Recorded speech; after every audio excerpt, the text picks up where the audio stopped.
Welcome back to another Crypto Daily 3 at 3. What's going on, guys? It is Thursday, September 19th, and today we're going to talk about a couple actions of regulators and U.S. law enforcement clapping back on bad behavior in the crypto industry. Second, we're going to talk about the role and responsibility of companies in the crypto space. Should they be funding specifically open source contributions? What are their obligations to participate in this industry? So we're going to talk about that. And then number three, we're going to talk about North Korea launching a crypto and companies looking at Argentina as a potential crypto zone. And basically just we're going to be coming back to this question of the political nature of cryptocurrencies and Bitcoin. But let's start with the regulators clapping back. So yesterday there are a couple different stories in the news that reflected this theme. The first was that the SEC was charging ICOBox with securities violations. So first of all, don't use an acronym that's popular at the moment and then stick box on it. I feel like that should be a finable offense all on its own. Second, this is basically so right down the pike of kind of the scammy side of ICOs. So the quote here said from the complaint, defendants claimed that ICOBox would be successful and the ICO's tokens valuable due to the efforts of ICOBox's management team, who would curate potential digital asset projects and attract 100 plus clients per month. As of the date of ICOBox's offering, ICOBox had yet to support a single token sale to completion. Basically, they're just laying out the Howey test in such clear terms: common enterprise, effort of someone else to create profit, promise of profits. So really clear, right down the pike sort of regulation. Catherine Wu summed it up. She said, "This whole thing is so scammy, it really made me cringe to read the complaint. So much 2017-18 ICO flashbacks. Pro tip, please don't give your money to anyone who claims to be a vision director for a shitty ICO project and also multiple CEO positions of random unclear companies."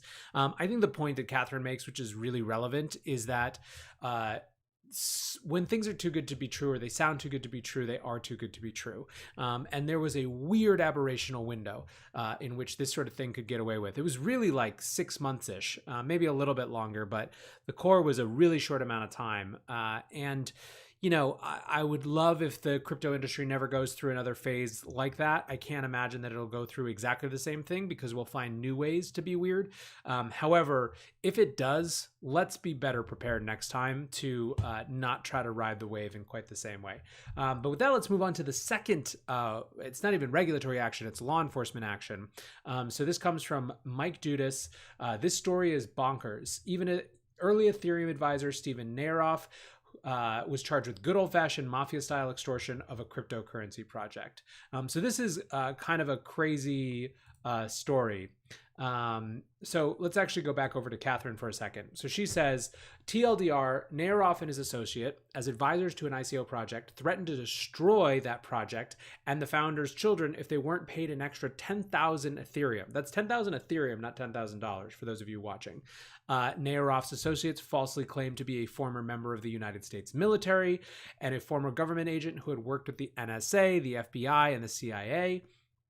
And then it gets weirder. In the middle of the night, the defendant walked into the room where Jane Doe was sleeping by herself. The defendant pulled up the lights, pulled up a chair to the bed where she was sleeping, and told her in sum and substance that if Company One did not agree to his demands, which among other things included a demand for $10 million and a large amount of Company One tokens, then, quote, we will crush you, by, among other things, driving down the price of Company One's tokens. At some point later that night, the defendant also entered the room. He told Jane Doe in sum and substance that he would destroy her and Company One, but that he did not want to, and asked Jane Doe if she wanted to, in sum and substance, thrive or be destroyed. Shortly thereafter, the two defendants demanded that Company One provide them a purported 10,000 Ethereum, 10,000 ETH loan. So this is just absolutely nuts. Meltem here says this was the best known secret in crypto for the last 2 years. So much more will come out as more court documents are filed. And, Catherine makes the important point, as did Jay Chervinsky elsewhere, that we live in a society where people are presumed innocent until proven guilty. So I don't want to get too much into the people themselves behind this. They'll have their day in court. But what I will say is that this type of behavior, right, we are involved in creating what is potentially a disruptive, transformative, and immensely valuable to the world new approach to money, to business, to networks, and that this type of activity, to the extent that this is real, and to the extent that this is true, which it certainly seems like the case is pretty laid out, can't be allowed to exist. We can't just recreate the same structures, right? When we talk about accidentally reintroducing centralization into these platforms, that's bad enough, right? We're fighting against that. We're fighting to allow people to engage trustlessly, permissionlessly, to not have to surrender undue data. Like, these are the things that we're fighting for day in and day out as we try to recreate a financial system that's more equitable, that's more open, that's more transparent. So then to layer on top of it this sort of like just bulldozing, extortiony power, like, it's going to happen. Let's not be naive. This sort of thing, anytime that you're introducing money, and guess what? The recreation of money has a lot of money involved. You're going to see this sort of stuff. But man, let's try as a industry to stamp it out as aggressively as we can. So that's my little soapbox on that. Let's move into another area for soapboxing, what the obligations of companies who are building on crypto should be. Okay, so Wells Fargo announced a couple days ago, how they would be getting into the cryptocurrency industry. Basically, news came out that they were developing a dollar-linked stablecoin that will be Wells Fargo Digital Cash is the name. It'll be used as a pilot, as an initial settlement layer across borders, yada, yada, yada. So this is kind of the similar thing we've seen before. Companies experimenting with a blockchain and a stable coin to facilitate cross-border transactions in a more efficient, cost-effective, faster way. So we've seen this happen a lot, right? So there's JPM coin. There's lots and lots of versions of this that are happening. And this kind of what I wanted to say is that no knock on Wells Fargo, obviously. This is a battleground, right? Now, we've talked about the trifurcation of crypto before, how we're kind of dividing the world into the permissionless chains, the permission corporate chains, and the government, surveillance money on the other hand. And I think we should expect that you're going to see huge amounts of this type of effort. But I do think that there's a meaningful question to me. In this case, they're building on, kind of their own proprietary thing. So it is what it is. However, there are a lot of companies and for-profit companies that are building on top of permissionless chains and building on top of open source software. And there's an interesting question to me about what we believe the expectation should be on those companies for how they support the protocols that they're building on and the protocols that they're benefiting from, because there isn't a company to hold rights that they have to pay access to. There isn't a company to demand X and Y, Z sort of tribute. It's really just about social pressure. And so what got me thinking about this is two things. First, I saw this tweet from Udi yesterday where he said, "I'll probably get blocked by half of my followers for this, but this is pretty cool. Whatever you think of Grin, it's evident that this is a true donation with no strings attached. And I hope more exchanges commit to plans like these, maybe for Bitcoin too, cough." So this is Poloniex tweeted out, "We've made our 7th donation to the Grin General Fund as part of our year-long commitment to support open source development of the Grin Mimblewimble ecosystem." So basically, if you'll remember, Grin launched to much fanfare in January of this year. It was a purported fair launch, right? It was kind of the narrative peak of the idea of fair launch, where there was no pre-mine, there was no pre-sale. Everyone theoretically had an equal shot to get in. Now, there's a whole question about whether there's any such thing as a fair launch possible anymore, because huge amounts of VC dollars went into specialized mining operations for Grin. But a couple weeks after that fair launch, which had gotten so many people excited, there was an interesting moment in which one of the developers, who goes by Yeastplume, was having trouble fundraising. Basically, he wanted to go full time. He was looking for $50,000 to support 6 months of full time work on Grin, and he just put it to kind of a crowdsourcing platform in order to get that, rather than it coming from, there's no founder's reward or anything like that in the Grin, the way that Grin is mined and built. So after, I don't know, a week or two, he'd only raised something like $3,000. And so you contrast this with the tens of millions of dollars that estimatedly went into VC-backed mining operations for Grin, and this total lack of support for people building the fundamental protocol. And Ignotis Peverell, that's obviously the pseudonym for the guy who kind of initiated the Grin project, went to town and made a big stink about it. And Yeast-Plume ended up, Michael is his actual name, ended up getting funding. However, it left the larger question of what is the right way to fund open source development and open protocols that don't have a company behind them. This has been a recurrent theme through the year. So you've seen, obviously, a lot of the effort around DAOs, so Moloch DAO and Metacartel has been one answer to this question. Those are basically funding DAOs that are trying to support public infrastructure, in their case on the Ethereum blockchain. But again, it's an evolving solution set to this question of how open source software gets funded. So Poloniex, I think, in the wake of this Grin hullabaloo, made this commitment to funding it kind of no strings attached for a while. And that's, I think, what Udi is referring to is really cool, is this idea that, Poloniex is a for-profit company that takes advantage of and is built on top of the world of, permissionless chains. And it's reasonable, I think, to ask that type of company to be involved in supporting the health of the ecosystem. So that's a really interesting indicator. Now, there is one actor that I think is pretty exemplary like this in the Bitcoin ecosystem now, which all of you guys will know, is Square Crypto, right? So Square Crypto came about a couple months ago when basically Jack Dorsey, who has been a loud and vocal supporter of Bitcoin in particular, effectively said that they felt that it was important to be involved in supporting the development of the Bitcoin protocol, and committed to it in a financial way, not just kind of a moral way, right, or a publicity type of way. And so they created Square Crypto, and the mandate of Square Crypto was to be this little squat team, funding body, whatever it wanted to be, in order to help Bitcoin. And so the hires that they've made, just a few hires so far, are their mandate is to figure out what is best for Bitcoin, what they think is most important for Bitcoin, and to just do it, right? And it doesn't have to be about Square's bottom line. They're not held accountable to how it makes money for Square. And so recently at the Baltic Honey Badger, Hodl Hodl's Baltic Honey Badger of last weekend, I think, they announced that they were giving $100,000 to BTC Pay Server. And they wrote this really interesting thread about it. So let me go through some of the parts of the thread. They said, we're giving a bunch of money to BTC Pay Server, a product that appears to be in direct competition with our mothership. It isn't. Here's why.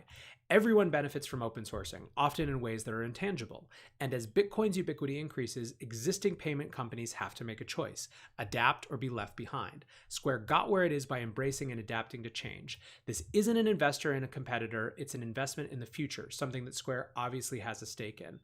So that's really, really good. And they go on to talk specifically about why this company is such a powerful actor, and why this sort of UX gap that keeps open source back is a huge barrier that they're trying to break down. But this is a really powerful signal to the market that they are committed to the health of the ecosystem as a whole, and that they recognize that the benefit that they're getting, and they are getting a huge benefit. Cash App is now one of the biggest ways that people buy Bitcoin. It is a driver of revenue for Cash App. They understand that it is in their interest to make this ecosystem as healthy as they can, and that the best way, that their alignment is more than just short-term in terms of every dollar having to be accountable to a short-term objective. It's long-term in the health of Bitcoin. I think that is an all too unique point of view from major companies right now, and I would really love for it to just become the norm that these very traditional, in some ways, for-profit companies that are built on top of the Bitcoin and the crypto ecosystem see as their obligation some amount of commitment to open source funding. And I don't think that we have to be prescriptive about what that looks like. I don't think it has to be the same for every company. I don't think that there's minimums in terms of the amount spent. I think it's about acknowledging the new type of business ecosystem that we're playing in that has it has to have a relationship between for-profit companies and non-company, non-profit, whatever you want to call it, protocols. So I encourage all of us to be advocates for that point of view. Great way to do that is by supporting companies like Square Crypto, like Poloniex, who are trying to innovate that and being loud about it, right? So with that, let's go on to number 3. So if you guys watched Narrative Watch this week, it was called Bitcoin is Political. And basically, I was talking about how in the wake of Libra and the explosion of interest in central bank digital currencies that has come from Libra, and the questions about Bitcoin and just non-sovereign currencies that it has arisen, that Bitcoin is inherently a political force. And so I revisited this topic earlier this week because Naval tweeted out something really interesting. He said, crypto may be an industry that is more valuable with a small set of users that don't attract nation state attention than with a large set who do. And basically, this is a point that has come up frequently in the crypto community, which is that we continue in some ways to fly under the radar. And part of the reason that we may have not seen this sort of incredible antagonistic response to Bitcoin from the US government in particular, as we did to Libra, is that it doesn't raise their hackles. It doesn't seem threatening in the same way, right? Like the narrative that they're adopting is that it's a digital gold, it's an alternative store of value, and that doesn't compete with the dollar in the world stage. They're worried about Libra because Libra, as a stable coin that has a basket of currencies, seems to compete in a more direct way. It's meant to be a unit of account. It's meant to be a medium of exchange. And what's more, it is led ultimately, despite the protestations of the Libra Association, by a figure in Mark Zuckerberg, who the government is extremely wary of, based on his power, based on the power of 2 billion people around the world who use his products. And so, again, to me, the what this has demonstrated over the last few months is that Bitcoin and cryptocurrencies more broadly are a political force. And my point in acknowledging this is to allow us to understand that that is simply the case, and that it has implications for what we do. It may have strategic implications for what we want to drive towards, the narratives that we want to tell, the stories we want to tell. So this brought up a lot of interesting questions. So I had a number of people push back and say, no, Bitcoin is apolitical. And so Vortex here, he says, the protocol itself is apolitical. What the end users project onto the protocol is another story. We had Elizabeth Hunker, who said, BTC is apolitical. Don't be like libertarians and transhumanists who make adoption and experimentation way more difficult by insisting on value being contrarian more than they value being effective. And so I want to make sure that the point is really clear, and then give a couple examples. Vortex actually even got this. He says, understand your point, though, that Bitcoin will shake the very foundations of the nation state, which is very, very political. And that's exactly the point that I was trying to make. I think that by its existence, by creating an alternative for the first time in modern history to this sovereign money paradigm, Bitcoin is inherently a political force. Simply by adding competition to the market for what the nature of money is, it is inherently a political force. And what's more, the way that people are adopting it and the way that different jurisdictions and polities around the world are adopting it makes it a political force. So just a couple quick examples of that. One, a lot of people were tweeting about this yesterday. North Korea is planning a Bitcoin-like cryptocurrency to sidestep sanctions. And this came in a report from Vice. And basically the like the Petro, the new crypto may be pegged to an asset within North Korea. Now we're in the phase of studying the goods that will give value to it. This is, the reference to the Petro, I think, is where a lot of people went in the first place, right? Venezuela created a Petro-backed cryptocurrency that so far basically no one has used except through basically mandate of the government doing some shady things in Venezuela in terms of having pensioner accounts, have them switch from, excuse me, pesos to to the petrodollar, or whatever it's called, the petro token rather. And so this is, I think it's hard to deny that this is a political act, right? They're trying to get around sanctions, to try to avoid sanctions. That is a political force, right? And to the extent that the U.S. regulatory regime sees this sort of action and sees countries that are being sanctioned use cryptocurrencies to go around sanctions, it becomes an even more political force. Now, I will say that there is at least some. I think it's better that they try to do this with their own, kind of localized cryptocurrency, the North Korea buck or whatever it ends up being, than using Bitcoin to evade sanctions when it comes to where the U.S. points its ire. However, again, this to me reinforces this idea that this is political, right? That cryptocurrency is inherently a political force. Let's talk about another one. So last week, it was all about France and Germany blocking Libra, but being open and interested in their own cryptocurrencies, their own kind of blockchain projects. Well, that was reinforced this week. Germany passes national policy to explore blockchain but limit stable coins. So effectively, they want to dig into all the implications of blockchain, from money to also identity to voting or whatever, right? Like, they want to look at that full set of things. However, they've also been vocal about actually being interested in whether their own version of a digital currency makes sense. However, they do not want the competition of private stable coins. They have been clear about that, right?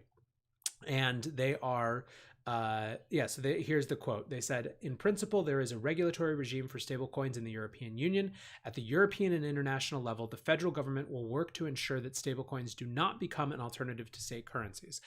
So they are inclusive of everything, not just Facebook's Libra. They do not want a private stablecoin competing for money in Germany. Again, this is political. Like, this is a political act. It's about the power that the government has to print money. Crypto is political. Here's another one. We have Huobi expanding crypto exchange to Argentina amid peso devaluation. Obviously, I've talked about it a lot. The peso has been hammered over the last couple of years. Argentina is in, again, kind of a never-ending economic turmoil in some ways.